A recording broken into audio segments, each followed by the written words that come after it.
வணக்கம். இன்றைய டாப் 10 செய்திகளுக்காக ஷாலினி ஜெயக்குமார். தொடர்வது டாப் 10 செய்திகள்.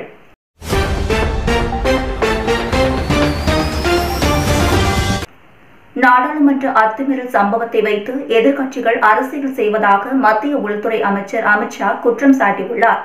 கடந்த புதன்கிழமை மக்களவையில் பார்வையாளர்கள் மாடத்தில் இருந்து சாகர் சர்மா, மனோ ரஞ்சன் ஆகிய இரு இளைஞர்கள் கைகளில் புகை குப்பியுடன் குதித்து பரபரப்பை ஏற்படுத்தினர். அவைக்கு வெளியே நீலம் தேவி, அமுல் ஷிண்டே ஆகிய 2 பெண்கள் கோஷமிட்டு கைதாகினர். இதனை வைத்து அரசியல் செய்ய வேண்டாம் என்பதே எனது வேண்டுகோள், இவ்வாறு அமித் ஷா தெரிவித்துள்ளார்.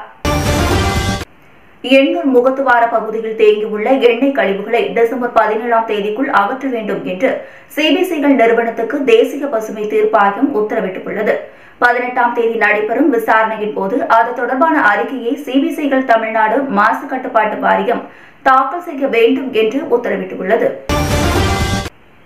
மக்களவையில் 2 இளைஞர்கள் அத்துமீறி நுழைந்து வண்ணப்புகை குப்பிகளை வீசிய விவகாரத்தில் நாடாளுமன்றத்தின் இரு அவைகளிலும் எதிர்க்கட்சி உறுப்பினர்கள் நேற்று கடும் அமளியில் ஈடுபட்டனர்.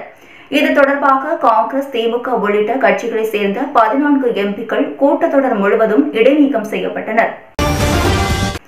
கடந்த 2014 முதல் 14 நாடுகளின் உயரிய விருதுகளை பிரதமர் நரேந்திர மோடி பெற்றுள்ளார்.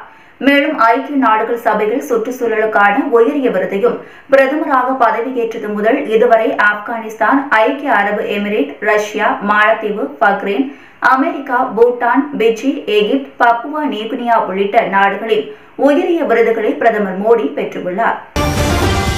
விக்னேஸ்வரன் இயக்கத்தில் பிரதீப் ரங்கநாதன், கீர்த்தி ஷெட்டி நடிக்கும் புதிய படத்துக்கு LIC என்று தலைப்பிடப்பட்டுள்ளது. இப்படத்தின் பூஜை நேற்று தொடங்கியது.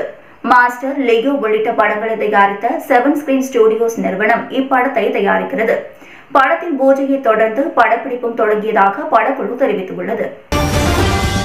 திண்டுக்கல் மாவட்டம் கொடைக்கானலில் சுற்றுலா பயணிகளிடம் கஞ்சா மற்றும் போதை காளான் விற்பனை செய்த கேரளாவை சேர்ந்த 7 பேரை போலீசார் கைது செய்தனர்.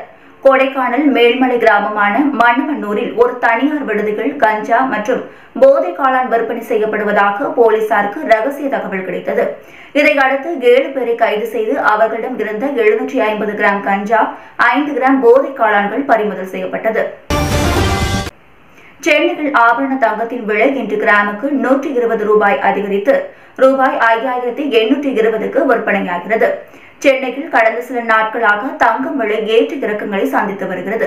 இந்நிலையில் சென்னையில் ஆபரண தங்கத்தின் விலை இன்று கிராமுக்கு 120 ரூபாய் அதிகரித்து ரூபாய் 5820 ரூபாய் என விற்பனையாகிறது.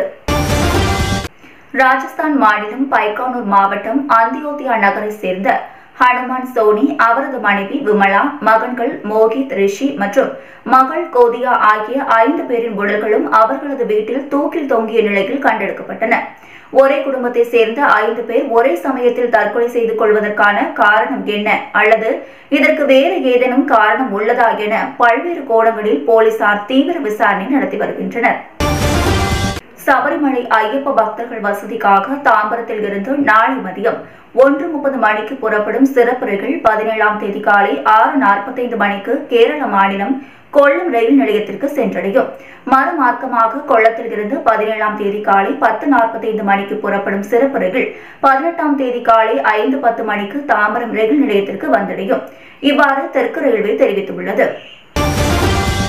சபரிமலை விஷயத்தில் அரசின் களப்பணிகள் மிகவும் கவனத்துடன் நடைபெற்று வருகிறது. இதன் காரணமாக சபரிமலையில் தற்போது அமைதியான சூழல் நிலவி வருகிறது.